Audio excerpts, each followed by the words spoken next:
There's so many great aspects of individual and team contributions underway, which really deserve appreciation.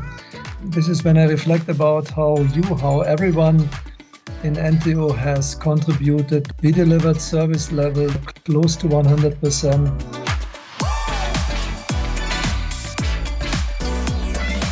The winner is the team in Austria that established a COVID-19 mRNA vaccine facility within 7 months. So huge congratulations to the entire team in Austria. The winner is France for HCP issue. So congratulations, très bien to the team. 8 years of resilient work. This is unbelievable.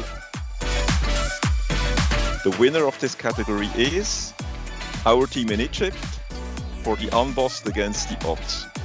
So congratulations to the team in Cairo. The first award goes to the South Africa team. Congratulations as well.